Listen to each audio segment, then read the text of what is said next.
Syria সরকার যখন Israeli হামলা ঠেকাতে ব্যস্ত তখন আবারও সিরিয়ায় মাথাচাড়া দিয়ে উঠেছে বিদ্রোহী গোষ্ঠীগুলো। ২০১৬ সালে বাশার আল আসাদ বাহিনীর প্রতিরোধে বিতাড়িত হওয়ার পর শুক্রবার গত কয়েক বছরের মধ্যে সবচেয়ে বড় হামলা চালিয়েছে দেশটির বিদ্রোহী সশস্ত্র গোষ্ঠী হায়াত তাহরির আল শাম বা HTS।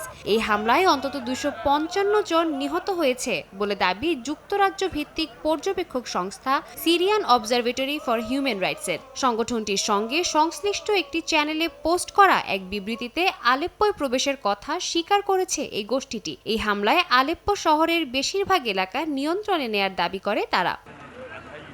বিদ্রোহীদের চ্যানেলে পোস্ট করা ভিডিওতে বিদ্রোহী যোদ্ধাদের আলেপ্পো শহরে প্রবেশ করতে এবং শহরের বিভিন্ন জায়গায় টহল দিতে দেখা যায়। বিবিসির যাচাই করা আরেকটি ভিডিওতে দেখা যায় বড় একটি দল জিনিসপত্র হাতে নিয়ে আলেপ্পো বিশ্ববিদ্যালয়ের কাছাকাছি এলাকা থেকে সরে যাচ্ছে। এই স্থান থেকে ৩ কিলোমিটার দূরে বিদ্রোহী বাহিনীর প্রবেশের দাবি করেছে HTS সংশ্লিষ্ট সংবাদ মাধ্যম। আসাদ সরকারের কারণে ৮ বছর আমরা বাস্তুচ্যুত ছিলাম, আবার ফিরতে পেরে ভালো লাগছে।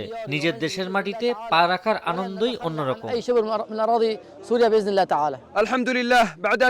আমরা ফিরেই আলেপ্পো শহরের নিয়ন্ত্রণ নিয়েছি। সৃষ্টিকর্তার ইচ্ছায় আমরা মাতৃভূমিতে ফিরতে পেরেছি। এবার সিরিয়ার মাটি থেকে আমরা ১ ইঞ্চিও ছাড় দেব না।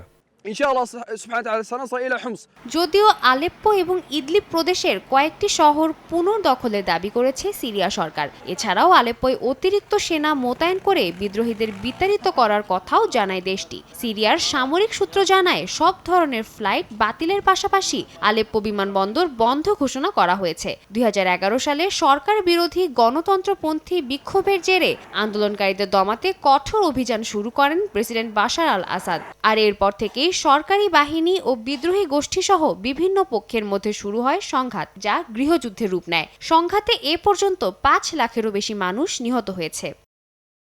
সাদিয়া তাসনিম, সময় সংবাদ।